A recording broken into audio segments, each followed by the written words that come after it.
Bonjour, voici donc le 68e épisode de notre feuilleton Le cartographe des Indes boréales d'Olivier Truc, lu aujourd'hui par Vladimir de Volograd. Chapitre 68, un contretemps fâcheux, avec en exergue Ô Marie, Mère de Dieu, couronne de la virginité. Jacques de Mons était arrivé le surlendemain. Il avait laissé son escorte au château du Turbie. Isco observait l'intendant de Bordeaux, nouvel homme fort de Mazarin dans la région, qui scrutait maintenant la baie de Saint-Jean-de-Luz.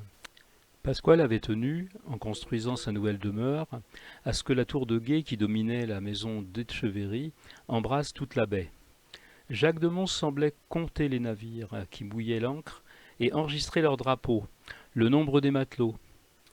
L'air si suspicieux que ses yeux furteurs devaient pouvoir à distance se glisser dans les entreponts pour déceler des cargaisons douteuses. Son cheveu s'était raréfié, mais il avait peu changé au cours des années.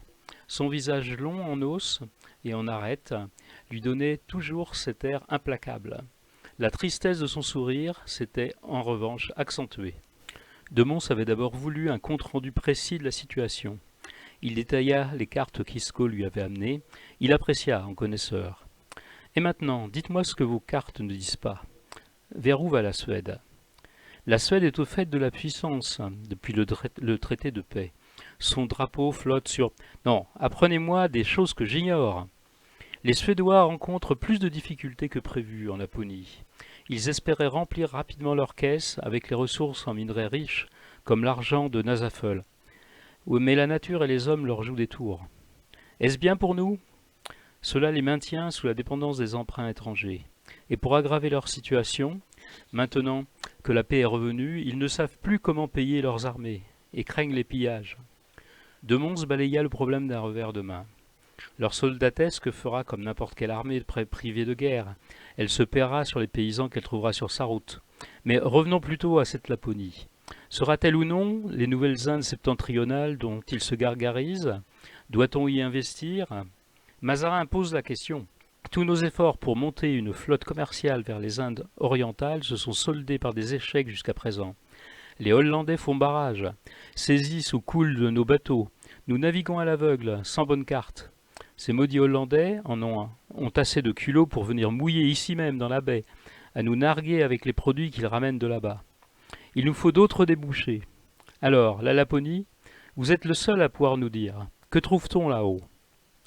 Isco lui fit un rapide état des projets en développement qu'il avait pu glaner, en voyant les cartes en fabrication à Stockholm. De nombreux investisseurs privés avaient déjà renoncé. D'autres, se croyant plus malins, se lançaient dans l'aventure. Ils dépendent d'une nature violente et imprévisible, et d'hommes brutaux et prévisibles. De Mons, pourtant peu enclin à montrer ses sentiments, le regarda avec étonnement. Un être humain normal ne part pas dans ces contrées pour y gagner sa pitance. Il faut des hommes à poigne de fer dont on sait qu'ils ne reculeront devant aucune cruauté.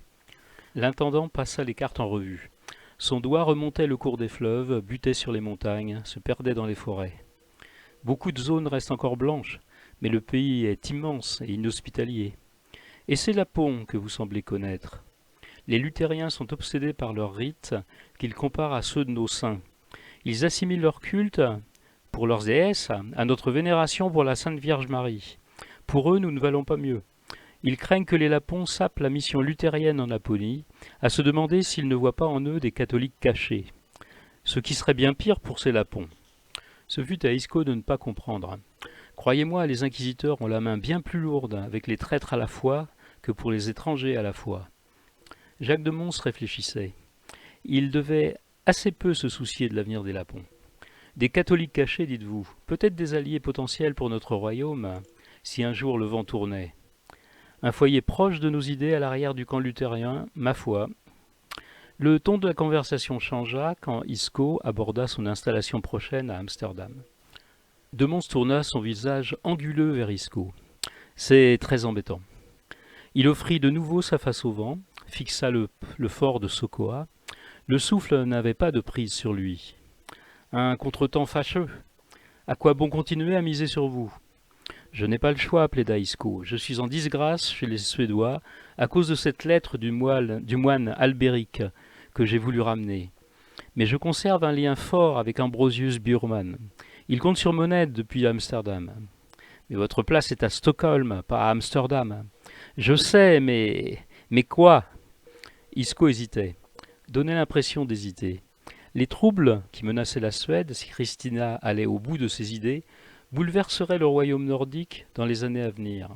L'ambassadeur de France à Stockholm n'avait sans doute pas encore eu vent des questionnements doctrinaux, ecclésiastiques, spirituels et Dieu savait quoi encore de la jeune souveraine.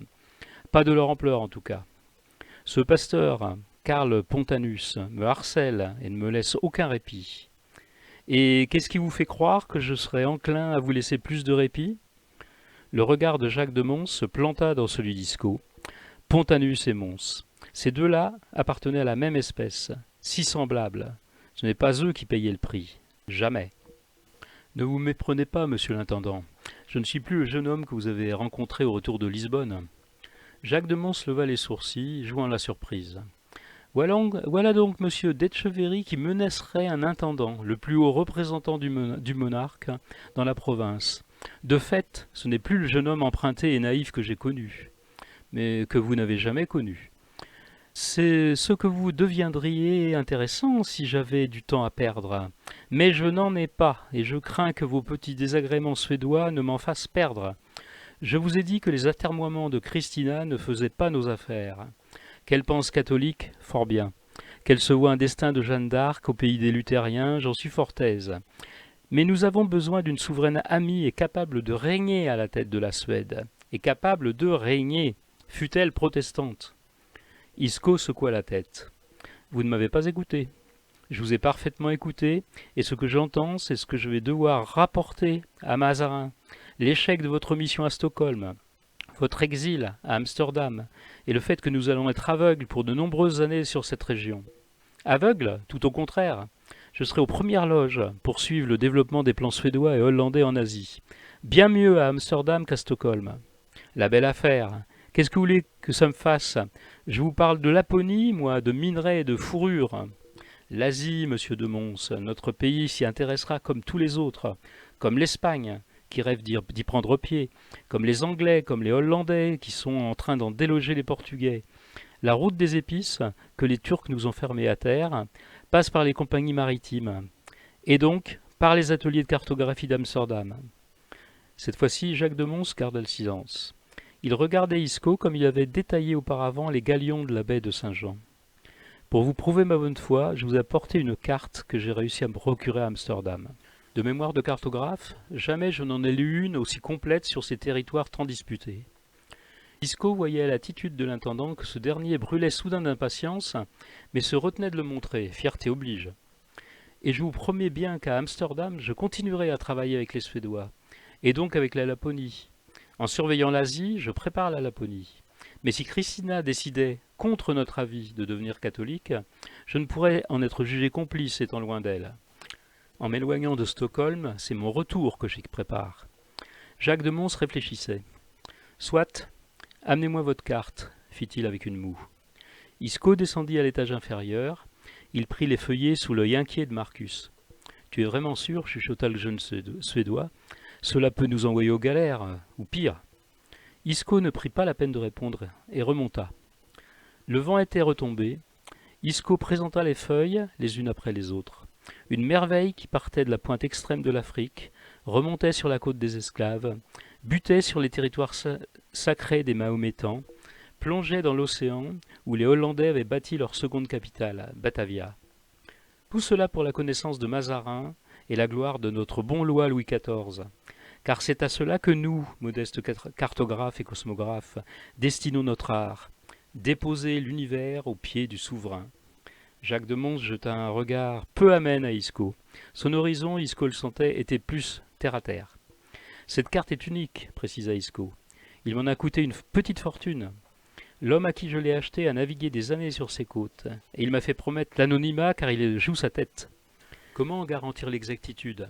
Si je veux convaincre Mazarin, il voudra des garanties. Vous oubliez que j'ai été formé à la Casa da India. L'Asie appartient aux Portugais. C'est en tout cas ce qu'ils croient. Les Hollandais arrivent. Les Portugais viennent de regagner leur indépendance à l'Espagne. Et les Espagnols ne sont pas partis les mains vides. Vous voulez dire que cette carte aurait été volée par un Espagnol au Portugais? Un homme qui navigue aussi, et qui a vu de ses yeux. Il a recoupé les informations et risque sa tête. Comme vous risquez la vôtre. La carte, monsieur l'intendant, la carte.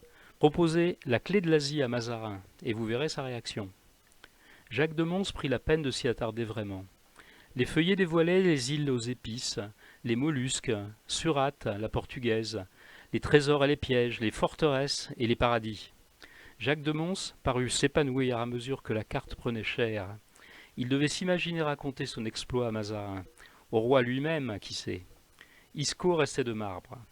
L'intendant se décida d'un coup. Je vais à Paris, j'emporte ça, je vois Mazarin et je reviens. Vous m'attendez ici. Vous rejoindrez Amsterdam avec mes nouvelles instructions. J'attendrai, soyez-en sûrs.